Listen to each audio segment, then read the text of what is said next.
বিসমিল্লাহ আলহামদুলিল্লাহ আসসালাতু ওয়াসসালামু আলা রাসূলিল্লাহ ফাতুন নবী আশরাফুল মুরসালিন ওয়া আলা আলিহি ওয়া সাহবিহি আজমাইন। মাহমুদ বলতেছি। আপনি হয়তো আমাকে জানেন যে আমি এই দাওয়াতের কাজে আছি বেশ কিছু বছর ধরে। রেগুলারলি করি ব্রিসবেনে, এই কুইন স্ট্রিটে, যেখান থেকে আমার শুরু। তো গল্প কীভাবে আমার দাওয়াতের কাছে আসাটা হইলো ইসলামাবাদের কাছে, আই থিঙ্ক এটা ইন্টারেস্টিং একটা স্টোরি। এই জন্য আমি এটা ভাবলাম যে আমি একটু শেয়ার করি। মনে হয় শেয়ার করলে হয়তো অনেক মানুষের কাছে জিনিসটা উপকারী হতে পারে বা ইন্সপায়ারিং হতে পারে, আলহামদুলিল্লাহ। তো যেটা হয়েছে যে ঢাকা অ্যাটাক যে ইভেন্টটা হয়েছিল হোলি আর্টিসানে, তো তারপর থেকে আমি আস্তে আস্তে অনেক মানুষকে অনেক ধরনের প্রশ্ন করা শুরু করি। তখন আমার কাছে টনক নড়ে যে আমি কী ধর্ম পালন করতেছি, যে এই ধর্মের নামে এগুলো হইতেছে, বা পুরো ওয়ার্ল্ডে কেন একটা অস্থিতিশীল সিচুয়েশন হইতেছে, বা আপনার ওয়ার্ল্ডে যাই হোক না কেন ঘুরে ফিরে দেখা যায় মুসলিমদের দোষ দেওয়া কেন হইতেছে। তো আমি আরও পড়াশোনা শুরু করলাম।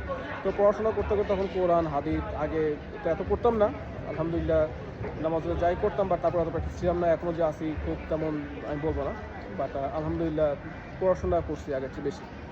তো যখন এটা করা শুরু করছি হাদিস বা কোরআন, তখন এমন একটা পর্যায়ে আমি আরও অনেক ক্রিটিক্যাল কোশ্চেন করা শুরু করছি মানুষকে, কারণ এগুলো জায়গায় জানতাম না।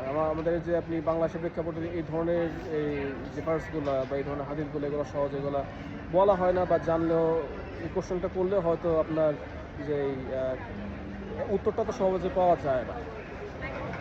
কারণ এটা আসলে, কারণ বাংলাদেশের মেজরিটি মুসলিম কান্ট্রি, এই ধরনের ক্রিটিক্যাল কোশ্চেনগুলো সহজে করা হয় না। এগুলো করার পর আস্তে আস্তে যখন সবাইকে জিজ্ঞেস করা শুরু করলাম, তখন এমন একটা পর্যায়ে গেছে আমার কাছে মনে হয়েছে আমি নিজেই ইসলামের পথ থেকে দূরে সরে যেতেছি। কিন্তু আমার কাছে অলওয়েজ মনে হইতো না যে না, logically Islam makes the the most sense, the most amount of sense, and it is the best religion. এই জিনিসটা আমার বিশ্বাসটা ছিল। তো যাই হোক, আলহামদুলিল্লাহ আমি যখন আরও পড়াশোনা শুরু করলাম, তখন আস্তে আস্তে আমার স্পেসিফিকলি যখন গুগলে বা ইউটিউবে যখন আমি এগুলো সার্চ দেওয়া শুরু করছি, তো রেগুলারলি আপনার অ্যালগোরিদমটা ক্যাচ করা, এই অ্যালগোরিদম ক্যাচ করার পরে আস্তে আস্তে আপনার এই ডিবেট বা দাওয়ার ভিডিওগুলো আসা শুরু করে। এবং দাওয়ার ভিডিওগুলোতে এইসব ধরনের কোশ্চেন খুবই কমন, এবং আস্তে আস্তে কোশ্চেন অ্যান্সারগুলো আমার আস্তে আস্তে তখন আলহামদুলিল্লাহ ক্লিয়ার হয়ে গেছে। স্পেসিফিকলি তখনই ক্লিয়ার হয়েছে যখন আমার মনে হয়েছে যে আমি তো আসলে এই ইসলামিক যে লগুলো হার্শ বলি, বা যে ধরনের যে মিসইন্টারপ্রিটেশন হইতেছে, আমার কাছে মনে হইতেছে মিসআন্ডারস্ট্যান্ডিং, সেগুলো তো আমি দেখতেছি যে একটা ওয়েস্টার্ন গ্লাস দিয়ে। আমি তো ওয়েস্টার্ন গ্লাসটা নামাই ফেলি। হ্যাঁ, যখন আমার ফিতরা বা আমার যে ন্যাচারাল স্টেট থেকে আমি একটা জিনিসকে দেখি, তখন কিন্তু আমার উত্তরটা হয় মনে হয়।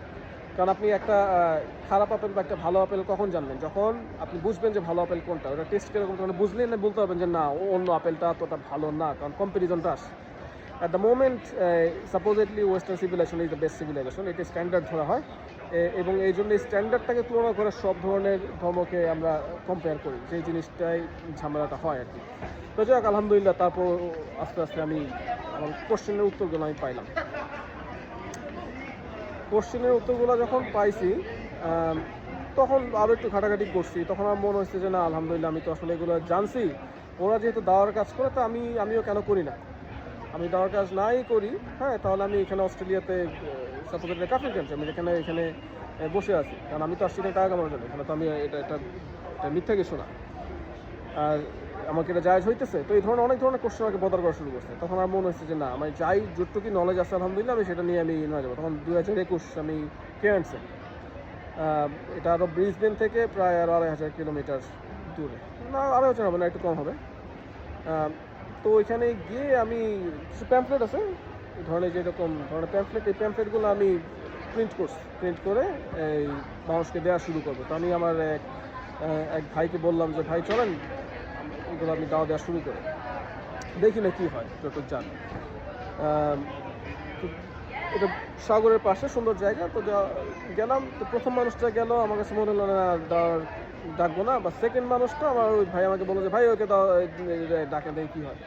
তো আলহামদুলিল্লাহ আমি যখন কথা বলা শুরু করছি, ইট ওয়াজ ভেরি ইজি, সে শাহাদা নিয়ে নিস। তো আমি খুবই এক্সাইটেড, ঝাড়ে শাহাদা নেওয়াটা এত ইজি, দেখি কী হয়। তো আমি তারপর থেকে আরও চেষ্টা করলাম, আমার কাছে অ্যাপ্রোচ করা শুরু করলাম। তো এরকম ধরনের প্যাম্পলেট নিয়ে যাওয়া শুরু করলাম।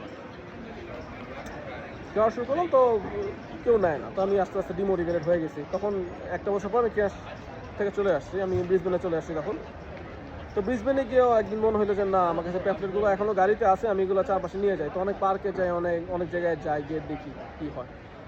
কেউ নেয় না, কারণ আপনি যখন মানুষের কাছে গিয়ে অ্যাপ্রোচ করেন, এখানে যে যারটা বলছে, এখানে আসলে কেউ অত কাম দেয় না। তো হঠাৎ করে আমার একদিন মনে হইলো যে রোজার পরে, আই থিঙ্ক রোজার 1 সপ্তাহ পরে 2023-এর দিকে, তখন আমার মনে হলো যে আচ্ছা ব্রিসবেনের যে মেইন যে কুইন স্ট্রিট যে সিটি, ওইখানেই আমি যাই না কেন, ওইখানে যে দেখি যে কী সিচুয়েশনটা। তো ওইখানে যেও আমি এইগুলো চারপাশে নিয়ে দেওয়া মানে চেষ্টা করলাম আগে দেওয়ার, কিন্তু কেউ নেয়। হ্যাঁ, আমি দেখাই এই চারপাশে নিয়ে আমি গেছি, কেউ যায়, হ্যাঁ, কেউ নেয় না।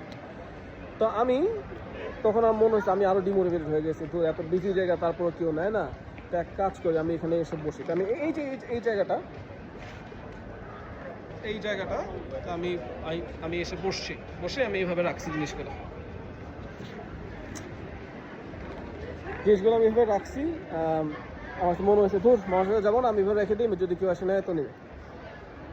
এবং আমি আল্লাহরে বলতেছি যে আল্লাহ, এই ফার্স্ট এখানে আসছি, কেউ তো নেয় না, আই উইশ আমার কোনো আমি যেমন দাওয়ার যে ভিডিওগুলো দেখি ওরকম একটা সেটআপ আমার থাকতো, একটা টেবিলের মতো থাকতো, বা এরকম কোরআনের মতো কিছু থাকতো, বা কোনো ব্রাদার টাদার থাকতো, তাহলে ভালো হতো। ওয়াল্লাহি লাজিম মেবি 5 to 10 মিনিটস, 5 থেকে 10 মিনিট পরে এক ভাই আসছে এখানে, এসে আমাকে বলে এই তুমি আমার সাথে আসো, এখানে বসে কী করছো? তো সে এসে, আমি তো হাঁক করে তাকাইছি, এটা কে? একটা সাদা লোক, হ্যাঁ, একটা সাদা হাতে ট্যাটু মাথায় টুপি পরা, তার 2টা ছেলেকে নিয়ে আসছে, কিছু ছেলে, হ্যাঁ, দেখে হাতে জন্য কী ক্যারি করতে। তো আমি সুবহানাল্লাহ, আমি সে যখন আসে বসে আমার সাথে আসো, এসে আমি এই জায়গাটা আপনি দেখেন, এখানে তো যে টেবিলটা দেখবেন যে ব্রাদাররা এখন দাওয়া দিচ্ছে, ওইখানে গিয়ে সে 5 থেকে 10 মিনিট পরে টেবিল একটা খুলে বসছে, এরকম একটা এই গিফটে কোরআনের ব্যানার ছিল, তো গিফটে কোরআন যে ব্যানারটা নিচ্ছে আমাকে বলে এই কোরআনগুলো সাজাও। আমার কাছে তখন বিশ্বের মনে হইতেছে, আমার কাছে মনে হচ্ছে আমি স্বপ্ন দেখতেছি। তখন সে আমার বলছেন তুমি আমাকে ওয়েট করতেছিল না? আমি ওয়েট করছিলাম তোমার জন্য। তবে কিছু বলি না, আমি কোরআন সাজানো শুরু করছি আলহামদুলিল্লাহ। তো আধা ঘন্টা পরে এক ছেলে আসছে, এসে ওই ভাইকে জিজ্ঞেস করছে, এই আমার আজকে তোমার সাথে আসার কথা ছিল, সরি একটু দেরি হয়ে গেছে। তো ওই ভাই ওর দিকে তাকায় বলে যে তোমার সাথে আমার থাকার কথা ছিল, তাহলে একে আমি কে তাহলে? তো দিস ইজ কল্ড মিরাকল। এটা হচ্ছে একটা লিভিং মিরাকল আলহামদুলিল্লাহ, যেটা আমি আমার নিজের চোখের সামনে আমি দেখছি যেটা হয়েছে। ওয়াল্লাহি there is no false in it. আমার জাস্ট নিয়তটা আলহামদুলিল্লাহ ক্লিয়ার ছিল যে আমি দাওয়ার কাজ করেই যাবো ইনশাআল্লাহ, যেটা হোক, ঠিক আছে। And Allah made it happen. Miracles happen every day, and this is essential for a believer to believe it. আল্লাযীনা ইউমিনুনা বিল গায়ব, যারা আনসিনকে বিশ্বাস করে। ওয়ান অফ দ্য ক্রাইটেরিয়া, এই কোরআনটা যখন খুলে, এটা হচ্ছে one of the criteria to believe in unseen, that this miracles happen. এবং যেটা হয়েছে আমার চোখের সামনে হয়েছে, এবং আলহামদুলিল্লাহ একটু বলি যে আপনারা যদি নিয়ত নিয়ে, ভালো কাজের নিয়ত নিয়ে শুরু করেন, তো আলহামদুলিল্লাহ you see the miracle itself. Miracle happen every single day. এটা হচ্ছে কি আমরা এত বিলি থাকি, এত ডিস্ট্রাক্টেড থাকি যে আমরা এটা অবজার্ভ করি না। এই পুরো দুনিয়াটা একটা dilution. Allah says in Quran that to Allah belongs the east and the west. Wherever you turn your face, you see the face of Allah, meaning the essence of Allah is there.